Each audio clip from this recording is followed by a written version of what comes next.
नवादा के शहीद जवान मनीष कुमार का पार्थिव शरीर आज जम्मू कश्मीर से पटना लाया गया।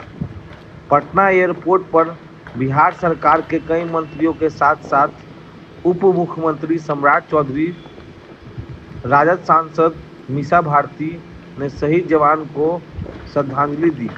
वहीं सांसद मीसा भारती ने कहा कि शहीदों के लिए देश भर में सम्मान है, लेकिन बिहार में जो शहीद जवान आ रहे हैं उन्हें उचित सम्मान मिलना चाहिए और हम लोगों की मांग है कि शहीद जवान के परिवार के एक सदस्य को नौकरी दी जाए। वहीं मीसा भारती ने यह भी कहा कि केंद्र सरकार यह तय करे कि पूरी तरह से स्थिति क्या है।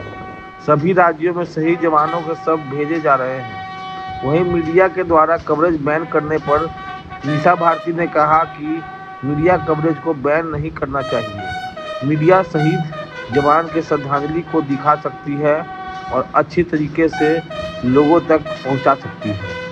ना हो रही है बस आप लोग भी देख रहे हैं कि जो एक देश में जो एक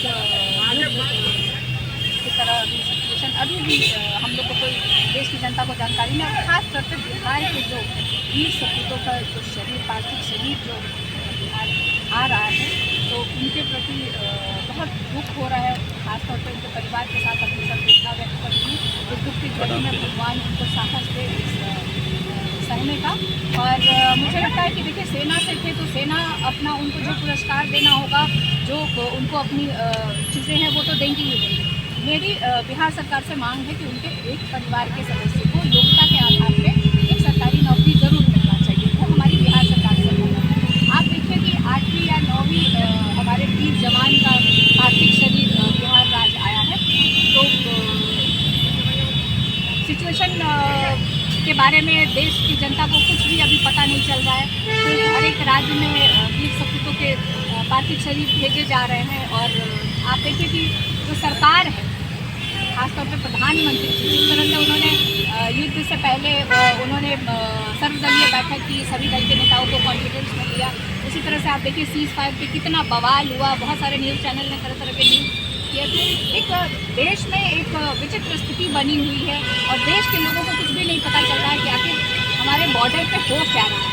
तो मुझे लगता है कि हमारी विपक्ष की मांग रही थी कि आप सर्वदलीय बैठक बुलाइए और स्पेशल सेशन करिए, कुछ करिए और हमें कॉन्फिडेंस में लीजिए और उसको जवाब दीजिए। तो अभी तो यही है कि अभी जो सिचुएशन, हम लोग भी बहुत कुछ नहीं जान रहे हैं किस तरह की सिचुएशन अभी बॉर्डर पे किस तरह के हालात हैं, हमें देश को कितना नुकसान हुआ है और हमने कितना नुकसान पाकिस्तान को पहुंचाया है।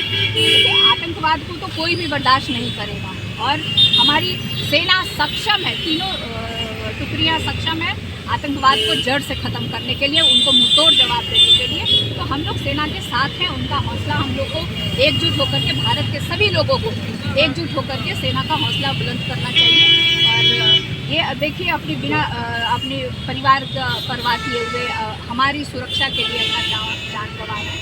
तो ऐसे वीर सपूतों को हम लोग को सम्मान देना चाहिए और ख़ासतौर पर बिहार के जो सपूत हैं उनको बिहार सरकार की तरफ से भी उचित सम्मान देना चाहिए। मीसा दी, आप भी पहुंची श्रद्धांजलि देने। इतिहास में पहली बार हुआ कि कहीं कोई शहीद का पार्थिव शरीर आया और मीडिया को बाहर रखा गया, कहीं से उनको जाने नहीं। मीडिया को बाहर रखना, ये क्यों बाहर रखा गया, किस बात की चिंता थी, किस बात का उनको डर सता रहा है, ये तो गलत है। और मीडिया आएगी तभी तो उस जवान को एक अलग तरह से सम्मान मिलेगा। पूरे बिहार की जनता देखेगी कि आखिर हमारे नवादा का एक नौजवान, 22 साल का नौजवान किस तरह से देश के लिए, हमारी सुरक्षा के लिए अपनी जान।